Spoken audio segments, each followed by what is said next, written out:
Hello friends, स्वागत है आपका आपके अपने चैनल पर science grow the best. Please like the video, share the video. अगर आप चैनल पर पहली बार आए तो सब्सक्राइब जरूर करना, बेल आइकन प्रेस करके रखो ताकि हर वीडियो का लेटेस्ट नोटिफिकेशन सबसे पहले आपको मिल जाए। आज की हमारी क्लास है बल, गति एवं गति के नियम। इसमें हम बल के बारे में बात करेंगे, गति और गति के जो 3 नियम हैं उनकी बात करेंगे। साथ साथ में हम कुछ क्वेश्चंस में वर्क यानी कार्य, ऊर्जा और उत्प्लावन बल उन पे भी लेकर आया हूँ। मोस्ट इंपॉर्टेंट एमसीक्यू क्वेश्चंस के थ्रू क्लास करेंगे। मोर देन 100 क्वेश्चंस है, तो एक भी क्वेश्चन मिस नहीं करना है। सारे मोस्ट इंपॉर्टेंट क्वेश्चंस है जो विभिन्न एग्जाम्स में आए और जो के आगे आने के सबसे ज़्यादा चांसेस है। ये क्लास सबसे इंपॉर्टेंट है रीट लेवल 2 साइंस मैथ के लिए, रीट लेवल 1 के लिए, आरपीएससी एग्जाम्स के लिए, RAS, high court, LDC, video, RRB, NTPC, Agniveer, इन सभी कॉम्पिटिटिव एग्जाम्स के लिए सबसे इंपॉर्टेंट क्लास होगी।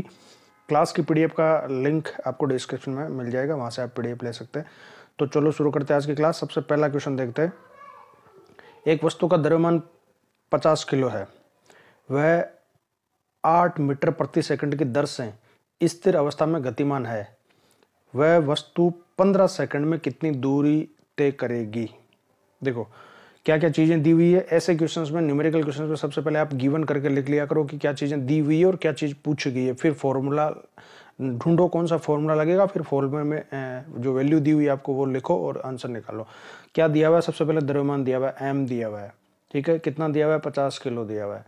उसके बाद 8 मीटर प्रति सेकंड स्क्वायर की दर से, तो देखो मीटर प्रति सेकंड स्क्वायर ये किसका फॉर्मूला होता है, त्वरण का। तो आपको त्वरण यहाँ पर दिया हुआ है, एक्सेलरेशन ए दिया हुआ है, एक्सेलरेशन ए कितना दिया हुआ है, 8 मीटर प्रति सेकंड स्क्वायर दिया हुआ है। ऐसा यूनिट में दिया हुआ है तो चेंज करने की जरूरत नहीं है। वह वस्तु स्थिर अवस्था में गतिमान है, 15 सेकंड में कितनी दूर जाएगी। 15 सेकंड यानी टाइम कितना दे दिया आपको, टाइम दे दिया आपको 15 सेकंड, ठीक है। अब पूछा क्या है कि कितनी दूर जाएगी, यानी दूरी पूछी है, तो दूरी को हम लिखते हैं एस, ठीक है। तो गति के जो तीनों नियम है इनमें से कौन सा नियम लगेगा। पहला v is equal to u plus a t, ये नहीं लगेगा, इसमें दूरी आती नहीं है। दूसरे और तीसरे में दूरी आती है। दूसरा समीकरण s बराबर u t plus half a t square, और तीसरा है v square minus u square is equal to 2as। तो इस सेकंड फॉर्मूले से ये सोल्व हो जाएगा भाई। u is equal to t plus half a t square. यहाँ से हमें दूरी s निकालनी है, तो देखो u यानी प्रारंभिक वेग। प्रारंभिक वेग कितना दिया हुआ है, स्थिर अवस्था से गतिमान है। स्थिर अवस्था से गतिमान है तो u बराबर 0 है, तो u का मान आ गया 0। t हमको दिया हुआ है क्वेश्चन में, और a चाहिए, a भी दिया हुआ है, तो बस इससे निकल जाएगा a और इसे। अब देखो इसको सोल्व करते हैं, क्या आएगा आंसर। तो इसको इस फॉर्मूले से सोल्व करेंगे कि s is equal to u t plus half a t square. अब u क्योंकि विराम अवस्था में इसलिए 0 हो गया, तो ये यू टी पूरा 0 हो जाएगा, ठीक है। हमारे पास बच गया 1/2 eighty square, half a t square. तो s बराबर हाफ एटी स्क्वायर हो गया। 1/2 गुणा a का मान, त्वरण का मान यहाँ पर है 8 मीटर प्रति सेकंड स्क्वायर, तो ये ले लिया हमने। और t का मान 15 सेकंड है, तो 15 गुणा 15 2 बार, टी स्क्वायर है ना, इसलिए 2 बार लिखेंगे। इसको अगर हम सोल्व करेंगे तो हमारे सामने आंसर आ जाएगा 900 मीटर। 1/2 से देखो ये 8 को कैंसिल कर दिया तो 4 बार हो गया। 4 को 15 से गुणा करो तो 15 चौके 60, तो 60 गुणा 15 हो गया 900 मीटर। तो डिस्टेंस का मान कितना आ गया, 900 मीटर आ गया। सही आंसर क्या है, 900 मीटर है। अगला क्वेश्चन देखते हैं। न्यूटन के किस नियम से हमें बल की परिभाषा मिलती है। तो न्यूटन के 3 नियम है। प्रथम नियम जिसको हम जड़त्व का नियम कहते हैं, दूसरा नियम जिसको समिंग्स का नियम भी कहते हैं, और तीसरा नियम जिसको क्रिया प्रतिक्रिया का नियम कहते हैं। न्यूटन के पहले नियम से हमें ये पता चलता है कि वस्तु की स्थिर अवस्था या विराम अवस्था को परिवर्तन करने के लिए हमें बल की आवश्यकता है, यानी एक्सटर्नल फैक्टर की आवश्यकता होती है। दूसरे नियम से हमें बल की परिभाषा निकल के आती है, F is equal to m a. ये हमें दूसरे नियम से पता चलता है कि बल कितना होगा। पहले नियम से हमें पता चलता है कि बल है, दूसरे से पता चलेगा कि बल कितना है। तो इस क्वेश्चन का आंसर हो जाएगा द्वितीय नियम से। प्रथम, द्वितीय, तृतीय, तो द्वितीय नियम से पता चलेगा। अब है F is equal to f a. Newton के किस नियम को दर्शाता है, पहले को, दूसरे को, तीसरे को, या इनमें से कोई नहीं। तो देखो ये दूसरे नियम से हमें पता चलता है कि F बराबर m गुणा a होता है, यानी द्रव्यमान गुणा त्वरण बराबर बल होता है। अब अगला क्वेश्चन है, एक कार नियत त्वरण -3 मीटर प्रति सेकंड स्क्वायर के साथ 36 मीटर प्रति सेकंड से 9 मीटर प्रति सेकंड तक धीमी हो जाती है। कार को अंतिम वेग तक धीमा करने में कितना समय लगता है? समय पूछ लिया आपसे, टी का पूछ लिया, कितना समय लगेगा। ये 4 ऑप्शन आपके सामने दिए हुए, इनमें से कितना समय लगेगा, यानी हमें निकालना क्या है, देखो समय निकालना है। वही चीज़ करनी है न्यूमेरिकल क्वेश्चन के लिए। सबसे पहले गिवन करके जो दिया हुआ है वो चीज़ें, तो देखो त्वरण दिया हुआ है -3 मीटर प्रति सेकंड स्क्वायर, तो त्वरण ए बराबर कितना दिया हुआ है, -3 मीटर प्रति सेकंड स्क्वायर, ठीक है। और 36 मीटर प्रति सेकंड से 9 मीटर प्रति सेकंड से धीमा हो जाता है, तो मीटर प्रति सेकंड वेग होता है, तो 36 यानी शुरुआती वेग, इनिशियल वेग कितना है, 36 मीटर प्रति सेकंड है। और फाइनल कितना हो जाता है, v कितना हो जाएगा, 9 हो गया, 9 मीटर प्रति सेकंड हो गया। अब कितना समय लगेगा, तो t निकालना है। तो वह कौन सा फॉर्मूला है जिसमें तीनों जो गति के जो 3 नियम है उनमें से किस में a, u और v और t आ जाता है। तो देखो पहले से ही काम हो जाएगा हमारा, v = u + at, ठीक है। अब इसमें से हमें t निकालना है, तो t का फॉर्मूला बना लेंगे हम। t का फॉर्मूला बनाने के लिए हमको क्या करना है कि इस u को इधर लेके आना है, तो इधर लाएंगे तो ये बन जाएगा v - u = at। अब हमें t चाहिए तो t इधर रख लेंगे और a को इधर लाएंगे, तो v - u बटा a हो गया। अब v, u और a की वैल्यू रख दो, आपके पास t का मान आ जाएगा। देखो कैसे सोल्व करना है, कि ये सूत्र हो गया v = u + at।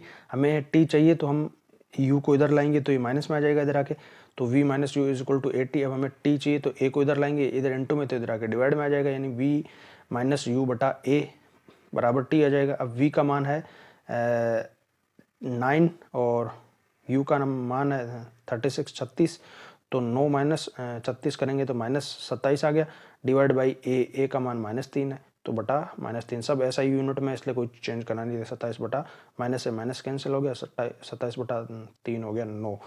तो यहाँ पर कितना समय लगेगा, 9 सेकंड का समय लगेगा। सेकंड ऑप्शन ठीक है।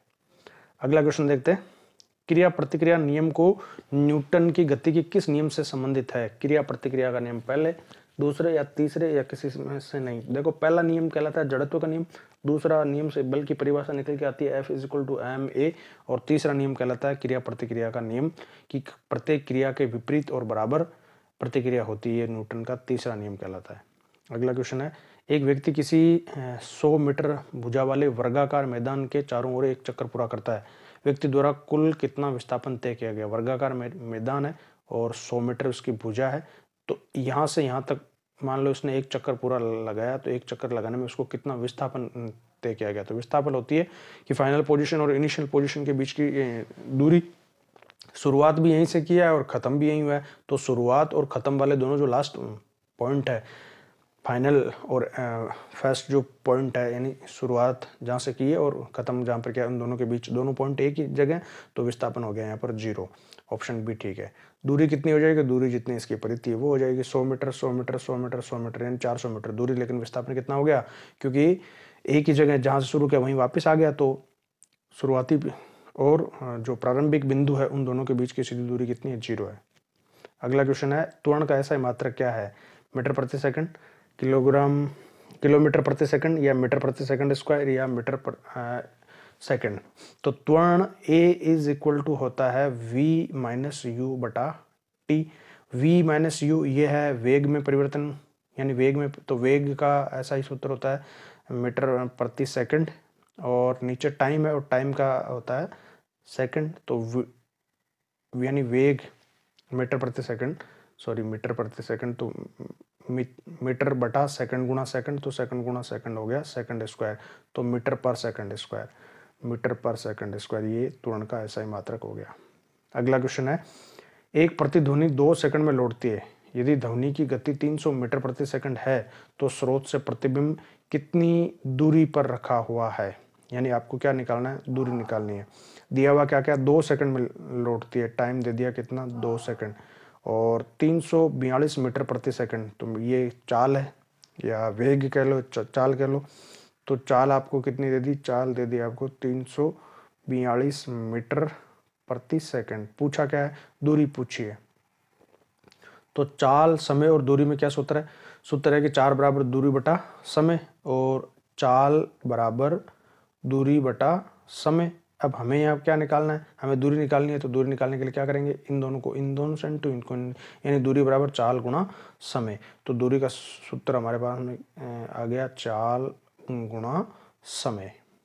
ठीक है, चाल ये रही और समय ये रहा, इन दोनों को इंटू करके कर लेंगे। लेकिन ये दूरी कौन सी है, देखो ये 2D है, डबल दूरी दी हुई है हमको, क्योंकि प्रतिध्वनि स्रोत से उत्पन्न होकर टकराई और फिर वापस यहाँ तक आई, है ना। तो 2D की वैल्यू दी हुई है। तो अब देखो इसको कैसे सोल्व करना है, आपको बताता हूँ कि ध्वनि की गति 342 मीटर प्रति सेकंड है और प्रतिध्वनि सुनने के लिए लिया गया समय 2 सेकंड है। अब तय की दूरी कितनी होगी, तो 2D लेंगे, क्योंकि ध्वनि ने कितनी दूरी तय की, वो गई स्रोत से वहाँ तक प्रति जिस सरफेस तक जहाँ से टकराई और वापस आई, तो 2D, तो 2D is equal to t into v into t, यानी चाल गुणा समय। चाल कितनी है 342 गुणा समय कितना है 2 सेकंड, और ये आ गया तो 2D। तो D बराबर कितना हो गया, ये इधर 2 इंटू में तो इधर आके डिवाइड में आ जाएगा, ये इसके नीचे आ जाएगा, तो 242 गुणा 2 बटा 2, ये 2 से 2 कैंसिल हो गया, 342 मीटर। तो कितनी दूरी तय करेगी, 342 मीटर तय करेगी। ऑप्शन ए ठीक है। अगला क्वेश्चन है, निम्न में से कौन गुरुत्व त्वरण जी का मान है। गुरुत्व त्वरण जी, जब कोई वस्तुएं पृथ्वी पर ऊपर से नीचे गिरती है या नीचे से ऊपर की तरफ जाती है, तो पृथ्वी उस पर कितना गुरुत्व त्वरण कितना उत्पन्न होता है, 98 मीटर प्रति सेकंड या 0.98 मीटर पर सेकंड स्क्वायर या 10 मीटर पर सेकंड स्क्वायर या 9.8 मीटर पर सेकंड स्क्वायर। सही आंसर है 9.8 मीटर पर सेकंड स्क्वायर। ये एग्जैक्ट वैल्यू है 9.8। इसको राउंड ऑफ करके हम क्वेश्चंस में 10 मीटर पर सेकंड स्क्वायर ले सकते हैं। मीटर पर सेकंड स्क्वायर त्वरण की ऐसा इकाई है, इसलिए। तो चौथा ठीक हो गया यहाँ पर। अगला क्वेश्चन है, पृथ्वी किस बल के कारण अपनी ओर वस्तुओं को खींचती है। तो पृथ्वी गुरुत्वाकर्षण बल की वजह से खींचती है, आकर्षण बल से, या गुरुत्व बल से, या चुंबकीय बल से। आप लोग यहाँ गुरुत्वाकर्षण बल करके आ जाओगे, गलत हो जाएगा, गुरुत्व बल, क्योंकि पृथ्वी के गुरुत्वाकर्षण बल को एक हमने अलग से स्पेशल नाम दे दिया, गुरुत्व बल। ठीक है, गुरुत्वाकर्षण बल तो है ही, लेकिन पृथ्वी का गुरुत्वाकर्षण बल गुरुत्व बल कहलाता है। तो सही आंसर हो गया गुरुत्व बल। अगला क्वेश्चन है कि चलती बस को अगर अचानक से रोक दिया जावे तो उसमें बैठे हुए व्यक्ति आगे की ओर झुक जाते हैं, ये किस कारण से होता है। अगर चलती बस को अचानक रोक देंगे तो व्यक्ति आगे की ओर झुकेगा। अगर स्थिर बस है उसको एकदम से अगर रवाना कर दिया जाए तो वो पीछे की तरफ झुकेंगे। तो ये किसके कारण होता है, त्वरण के कारण, स्वयं के कारण, या स्वयं परिवर्तन के कारण, या जड़त्व के कारण। तो ये सही आंसर है जड़त्व के कारण। इसी को जड़त्व कहते हैं, यानी कोई वस्तु स्थिर अवस्था में स्थिर अवस्था में रहना चाहेगी और गतिशील अवस्था में तो गतिशील अवस्था में ही रहना चाहेगी, जब तक उस पर कोई बाह्य बल काम नहीं करे। यही जड़त्व कहलाता है, इनर्शिया, यानी उसमें प्रॉपर्टी ऑफ इनर्शिया होती है। तो इनर्शिया की वजह से, जड़त्व की वजह से वो जैसा है वैसा ही रहना चाहिए। अचानक रोक दिया जाए, पहले वो चल रही है तो बॉडी भी, शरीर भी उसके साथ चल रहा है, जब अचानक रोक दिया तो शरीर तो स्थिर चलता ही रहना चाहता है, लेकिन पैर बस के साथ में रुक गए पीछे की तरफ, तो शरीर आगे की तरफ और पैर पीछे रह गए, इसलिए उसको आगे की तरफ झुकता है। तो चौथा डी सही है यहाँ पर। कोणीय वेग का ऐसा ही मात्रक क्या है। कोणीय वेग का मात्रक क्या है, मीटर पर सेकंड, रेडियन पर सेकंड, किलोमीटर प्रति घंटा, या डिग्री प्रति सेंटीग्रेड। सही आंसर है रेडियन। कोण को रेडियन से मापते हैं, तो रेडियन पर सेकंड इसका सही मात्रक है। अगला क्वेश्चन है, किसी वस्तु को किस कोण पर प्रक्षेपित करे कि वह अधिकतम दूरी तय करेगी। अगर किसी वस्तु को प्रक्षेपित करना हो तो यहाँ से किस कोण पर उसको प्रक्षेपित करे कि वो अधिकतम दूर तक जाएगी। तो यहाँ से हमें उसको सरफेस के साथ में 45 डिग्री के कोण पर प्रक्षेपित करना चाहिए, 45 डिग्री के कोण पर, ताकि वो अधिकतम 36 दूरी पर जाए। अगला क्वेश्चन है, चाल है एक सदिश या एक अदिश राशि या सदिश अदिश दोनों, या इनमें से कोई नहीं। तो कोई भी राशि या तो अदिश हो सकती है या सदिश हो सकती है, दोनों एक साथ हो नहीं सकती। और चाल में केवल परिणाम आता है, दिशा नहीं आती। और जिन राशियों में परिणाम और दिशा दोनों का ज्ञान होता है वो सदिश होती है, जिसमें केवल परिणाम का ज्ञान होता है वो अदिश होती है। चाल एक अदिश राशि है, वेग एक सदिश राशि है। इसी तरह से दूरी जो है वो अदिश राशि है, लेकिन विस्थापन जो है वो सदिश राशि है। तो ये चाल क्या है, चाल एक अदिश राशि है। ऑप्शन बी ठीक है, यहाँ पर अदिश है। किसी वस्तु के वेग परिवर्तन की दर को क्या कहते हैं। वेग में परिवर्तन की दर को विस्थापन कहते हैं, कि चाल कहते हैं, कि जड़त्व कहते हैं, कि त्वरण कहते हैं। सही आंसर है वेग में परिवर्तन की दर को त्वरण कहते हैं। त्वरण ए बराबर वेग में परिवर्तन, फाइनल माइनस इनिशियल, अंतिम वेग माइनस प्रारंभिक वेग, ये तो वेग में परिवर्तन हो गया, और दर यानी डिवाइड बाई टी यानी समय से भाग दे दो उसको, इसको हम क्या कहते हैं, त्वरण कहते हैं। तो वेग परिवर्तन की दर को त्वरण कहते हैं। यदि कोई व्यक्ति नदी से नाव में कूदता है तो नाव पीछे की ओर हट जाती है और व्यक्ति आसानी से किनारे लगता है। यहाँ पर न्यूटन का कौन सा नियम लागू हो रहा है? अगर कोई व्यक्ति नदी से नाव में कूदता है तो नाव पीछे की ओर हट जाती है, तो यहाँ कौन सा नियम लागू हो रहा है? न्यूटन का प्रथम, द्वितीय, तृतीय। तो इसे ये तृतीय नियम है, क्रिया प्रतिक्रिया का नियम। इस वजह से नाव जो है वो पीछे की तरफ खिसक जाती है। अगला क्वेश्चन है कि रॉकेट किस सिद्धांत पर काम करता है? कोणीय संवेग संरक्षण या रैखिक संवेग संरक्षण या गति का प्रथम नियम? तो सही आंसर यहाँ पर है रैखिक संवेग संरक्षण के नियम पर काम करता है रॉकेट। अगला क्वेश्चन है 1 किलो, 3 किलो, 2 किलो और 10 किलो का संवेग बराबर है। ये वस्तुएं हैं जिनके द्रव्यमान आपको दिए हुए, इनका अगर संवेग बराबर है तो इनमें से किसका सबसे वेग अधिक होगा? वेग सबसे अधिक किसका होगा? 10, 3, 2 या 1 किलो, किस वस्तु का वेग सबसे अधिक होगा? वेग पता करना। तो देखो संवेग क्या होता है, P बराबर एम वी, मास गुणा वेलोसिटी। अब इनका द्रव्यमान दिया है सबका 1 है, 2 किलो, 3 किलो, 10 किलो, लेकिन वेग जो है ना वो क्या है, किसका अधिक होगा? अगर वस्तुओं का संवेग बराबर है, संवेग सबका बराबर है, मान लो सबका संवेग आ रहा है 10, सपोज 10 आ रहा है, तो यहाँ पर ये इन दोनों का गुणा सबका बराबर है। तो अब जिसका 1 द्रव्यमान है उसको 1 को किससे गुणा करेंगे? 10 आए 10 से। जिसका द्रव्यमान 2 है उसको किससे गुणा करना पड़ेगा? 5 से। जिसका 3 है उसको किससे गुणा करना पड़ेगा? तो 3.3 से गुणा करना पड़ेगा। जिसका 10 है उसको किससे गुणा करना पड़ेगा? 1 से। तो वेग किसका अधिक है? जिसका द्रव्यमान सबसे कम है। भाई द्रव्यमान और वेग दोनों का गुणा बराबर आना चाहिए, तो जिसका द्रव्यमान कम है उसको उसका वेग अधिक है, तभी तो संवेग बराबर होगा। तो वेग सबसे अधिक किसका होगा? 1 किलो वाले का वेग सबसे अधिक होगा। अगला क्वेश्चन है कि 1 किलो, 2 किलो, 3 किलो और 10 किलो के समान वेग से गतिशील है तो किसका संवेग अधिक होगा? अब वही क्वेश्चन संवेग का पूछ लिया यहाँ पर। द्रव्यमान आपको दे दिया और वेग समान है सबका, तो संवेग किसका अधिक होगा? तो P बराबर m गुणा v होता है। अब वेग सबका समान है, यानी वेग सबका समान है, मान लेते 1 है, तो किसका संवेग ज़्यादा होगा? जहाँ m का मान जिसका ज़्यादा होगा उसका p का मान ज़्यादा हो जाएगा, क्योंकि वेग तो सबका समान है। तो जिसका 1 है उसका p 1 हो गया, जिसका 2 है उसका p 2 हो गया, जिसका 3 है उसका p 3 हो गया, और जिसका 10 है उसका p का मान 10 भी हो गया। तो जिसका 10 किलोग्राम है ना उसका संवेग सबसे अधिक हो जाएगा। ऑप्शन डी ठीक हो जाएगा। अगला क्वेश्चन है कि मंदन क्या है? धनात्मक त्वरण, ऋणात्मक त्वरण, घर्षण बल या वायु द्वारा प्रतिरोध लगाना। रिटार्डेशन या मंदन किसको कहते हैं? तो ये नेगेटिव जो एक्सेलरेशन होता है यानी ऋणात्मक त्वरण को मंदन कहते हैं। जैसे हम गाड़ी से जा रहे हैं और ब्रेक लगाया हमने एकदम से, तो वहां पर त्वरण जो उत्पन्न हुआ वो ऋणात्मक त्वरण उत्पन्न हुआ, तो ऋणात्मक त्वरण को ही मंदन या रिटार्डेशन कहते हैं।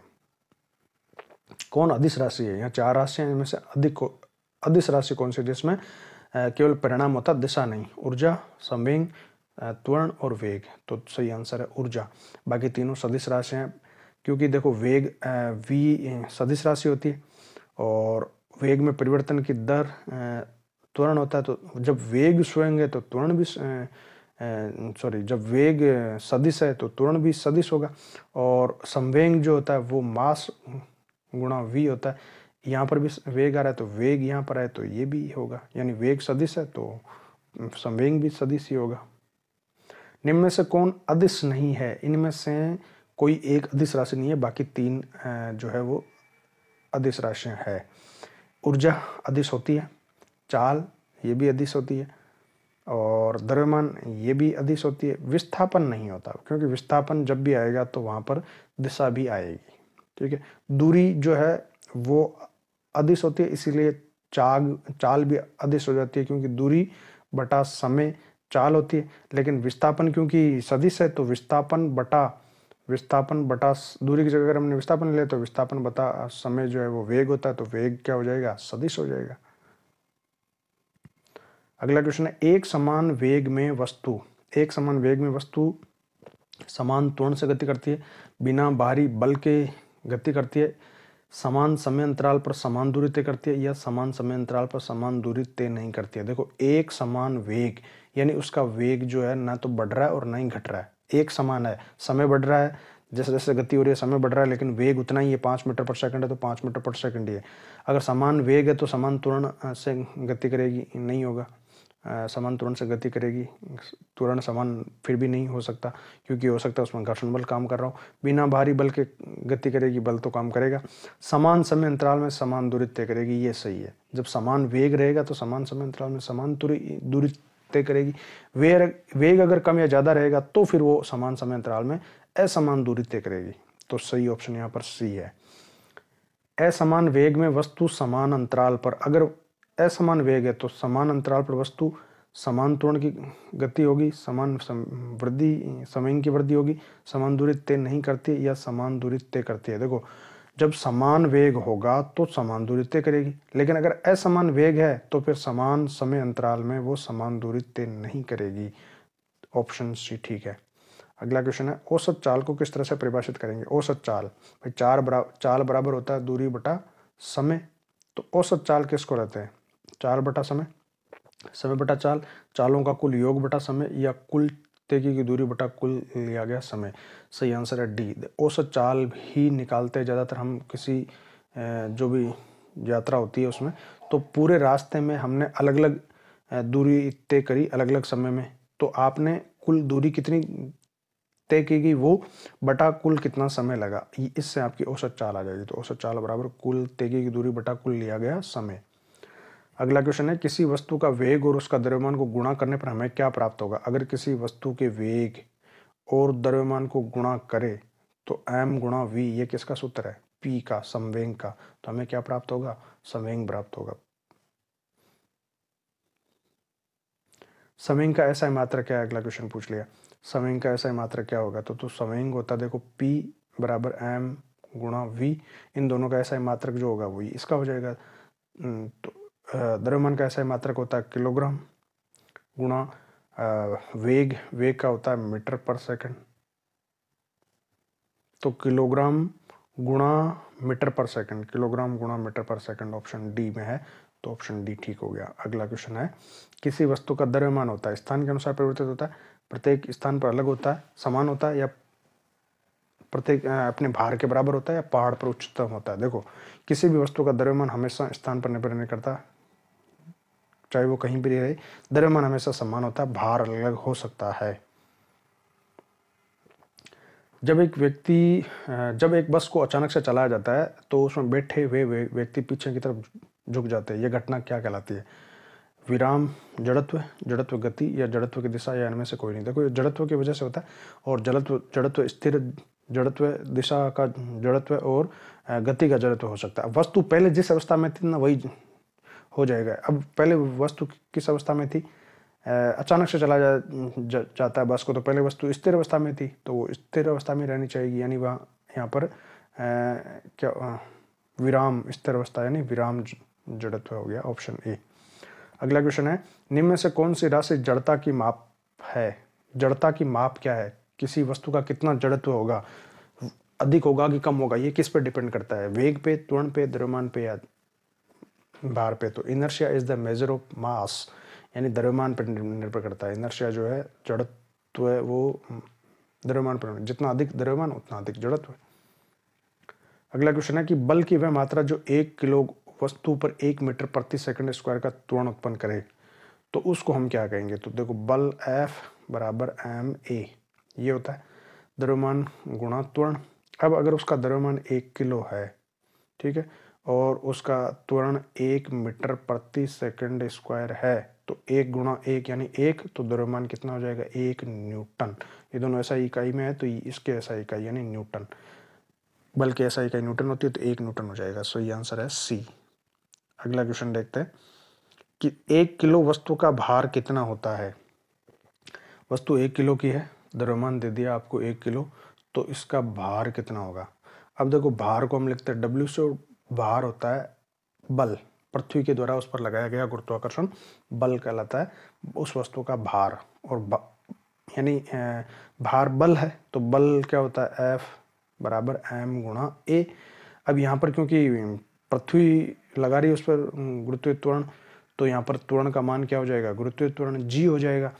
तो F का मान कितना हो जाएगा भाई, द्रव्यमान का मात्रक मान दिया हुआ आपको 1 किलोग्राम गुणा g का मान, और g का मान कितना होता है 9.8, तो 9.8 गुणा 1 यानी 9.8 न्यूटन, 9.8 न्यूटन सी। अगला क्वेश्चन है कि गुणात्मक रूप से स्थिर वस्तु के विश्राम में रहने की प्रवृत्ति अथवा एक समान वेग में गतिशील रहने की प्रवृत्ति क्या कहलाती है। यानी अगर कोई वस्तु विराम में है तो विराम में रहने की प्रवृत्ति रहेगी, वो विराम में ही रहना चाहेगी, और अगर गतिशील है तो गतिशील अवस्था में ही रहने की प्रवृत्ति होती है, वो गतिशील अवस्था में रहना चाहती है। इसे हम कहेंगे जड़त्व, इनर्शिया। ये जड़त्व की परिभाषा है। अगला क्वेश्चन है किसी वस्तु का द्रव्यमान अगर 60 किलो है तो उसका चंद्रमा पर भार कितना होगा। अगर इसका द्रव्यमान, यानी आपको द्रव्यमान m का मान दे दिया कितना 60 किलो, अब इसका भार पूछ लिया और वो भी चंद्रमा पर, तो देखो चंद्रमा पर mass on weight on mass is equal to 1/6 into weight on earth, यानी अर्थ पर जो मास होगा, पृथ्वी पर जो होगा उसका 1/6 होगा। तो पहले तो निकालो उसका पृथ्वी पर कितना है, फिर उसका 1/6 निकालना है। तो पृथ्वी पर इसका कितना हो जाएगा भाई, भार हो जाएगा उसका बल m गुणा a। अब इसका द्रव्यमान कितना है 60 किलो गुणा a 9.8 होता है, हम इसको राउंड ऑफ करके 10 में ले लेते हैं, 10 मीटर पर सेकंड स्क्वायर। ठीक है, तो 60 गुणा 10 कितना हो गया 600, यानी पृथ्वी पर उसका कितना है 600 न्यूटन भार है। तो चंद्रमा पर कितना हो जाएगा 600 का 1/6, 600 न्यूटन का 1/6, तो 600 को 6 से डिवाइड करेंगे तो 100 न्यूटन, तीसरा ऑप्शन ठीक हो गया। अगला क्वेश्चन है मुक्त रूप से गिरती वस्तु गति का उदाहरण है, किस गति का उदाहरण है। अगर कोई वस्तु मुक्त रूप से यानी निर्वात में गिरती है, उस पर कोई वायु का या किसी अन्य का घर्षण काम नहीं करता है, तो मुक्त रूप से गिरती हुई वस्तु एक समान त्वरण का, असमान त्वरण का, या नियत वेग का, या नियत वर्दी का। तो सही आंसर है एक समान त्वरण का उदाहरण है। इस पर एक समान त्वरण उत्पन्न होगा हर सेकंड, इसमें 9.8 मीटर पर सेकंड स्क्वायर की रेट से त्वरण उत्पन्न होगा, जो गुरुत्वीय त्वरण है वो। अगला क्वेश्चन है जब किसी वस्तु को द्रव में डाला जाता है तो उसके ऊपर कौन सा बल कार्य करता है। अगर किसी वस्तु को द्रव में डाल दिया, जैसे मान लो ये पानी का टब है और इसमें हमने किसी वस्तु को डाल दिया, तो इस पर कौन सा बल काम करेगा, ऊपरीगामी ऊपर की तरफ, या भार, या द्रव्यमान, या ऊपरीगामी और भार। देखो उस पर दो बल काम करेंगे, एक तो गुरुत्वीय बल काम करेगा जो इसका भार हो गया नीचे की तरफ हमेशा, और एक ऊपरीगामी उत्प्लावन बल काम करेगा ऊपर की तरफ, पानी के द्वारा इस पर ऊपर की तरफ बल लगाया जाएगा, जिसको हम उत्प्लावन बल या फ्लोटेशन फोर्स कहते हैं।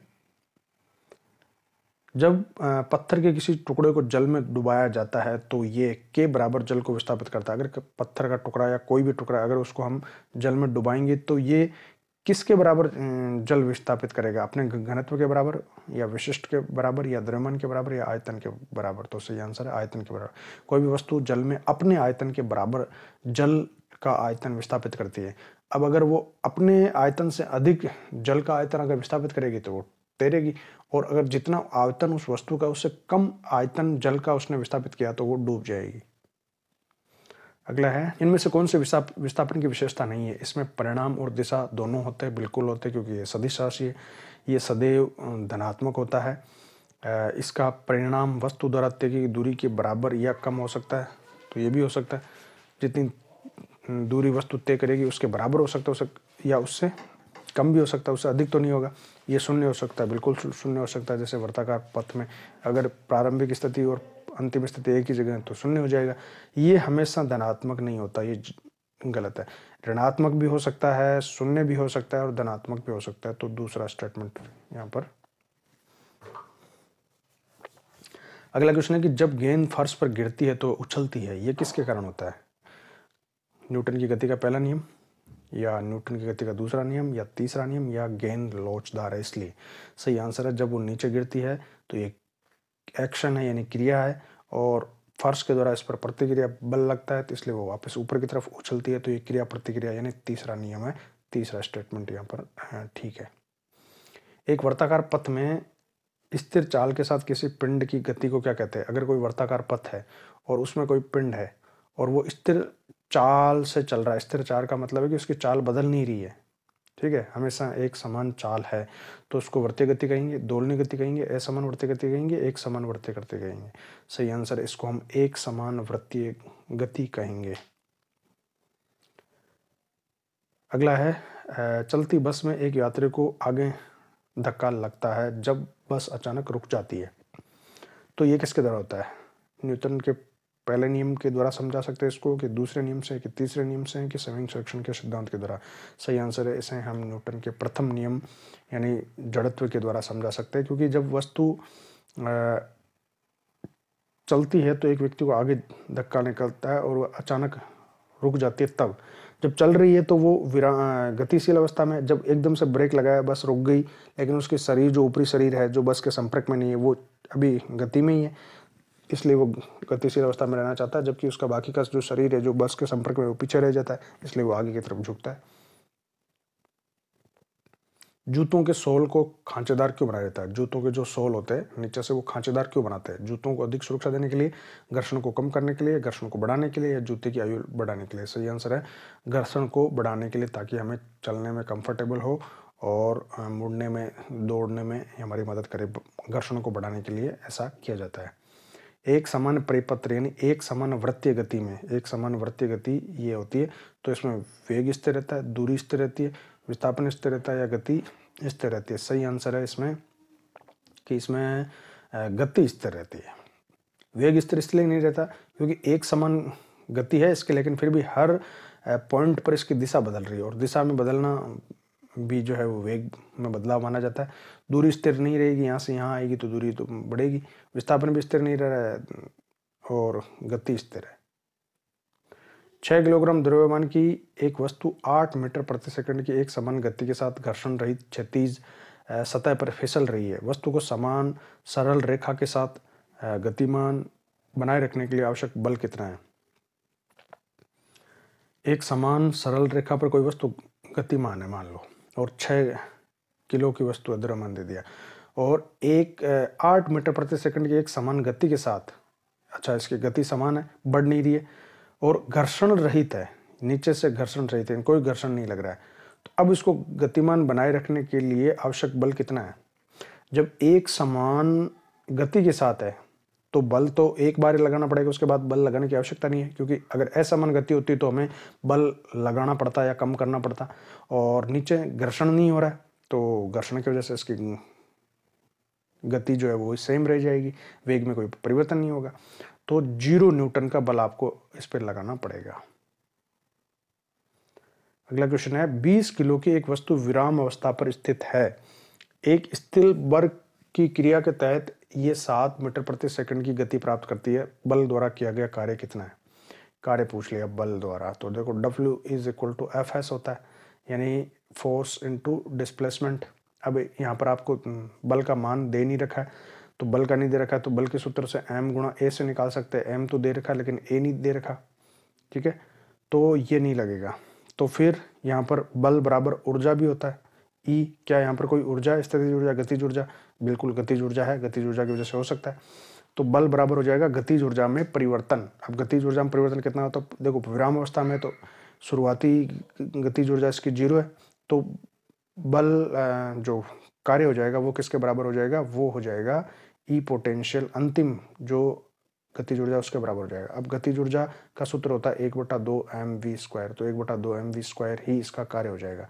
तो 1/2 गुणा m का मान ये दे रखा है और v का मान ये दे रखा है, इस हिसाब से निकाल लेंगे। कैसे निकालेंगे? देखो क्या गया, कार्य बराबर अंतिम के ही यानी काइनेटिक एनर्जी, गतिज ऊर्जा, और इसका सूत्र होता है 1/2 mv²। 1/2 गुणा m मास दे दिया, 20 गुणा v दे दिया 72, v² यानी 7 का स्क्वायर, बेहतर नहीं है, 7 का स्क्वायर है, 7 का स्क्वायर 49, और 1/2 गुणा 20 हो गया 10, तो 10 गुणा 49 यानी 490। तो कितना आ गया यहाँ पर? आंसर आ गया 490। 490 ऑप्शन 1 में है, तो ऑप्शन 1 ठीक हो जाएगा। यहाँ पर 490 जूल कार्य करना पड़ेगा। अगला क्वेश्चन है, सही अर्थों में मुक्त रूप से किसी वस्तु का गिरना कब होता है? यानी हम रियली में कब कह सकते हैं कि कोई वस्तु मुक्त रूप से गिर रही है? जब वो समुद्र में गिरती है, वातावरण में गिरती है, हवा में गिरती है, या निर्वात में गिरती है? सही आंसर है निर्वात में। फ्री फॉल या मुक्त पतन केवल निर्वात में होता है, जब उस पर वायु का घर्षण बल काम नहीं करता, तब हम उसको मुक्त पतन या फ्री फॉल कह सकते हैं। तो ये कुछ इंपॉर्टेंट क्वेश्चंस थे जो गति, बल, ऊर्जा, कार्य, उत्प्लावन बल इन सब पर बेस्ड थे। अगर आपको वीडियो पसंद आया तो आप इसको लाइक कर सकते हैं, अदरवाइज डिसलाइक भी कर सकते हैं। अगर आप चैनल पहली बार तो सब्सक्राइब जरूर करना, वीडियो को अपने फ्रेंड्स के साथ में शेयर करना। मिलेंगे अगली वीडियो में जिससे और इंपॉर्टेंट क्वेश्चंस किसी इंपॉर्टेंट टॉपिक्स पर लेकर आऊँगा। तब तक जय हिंद।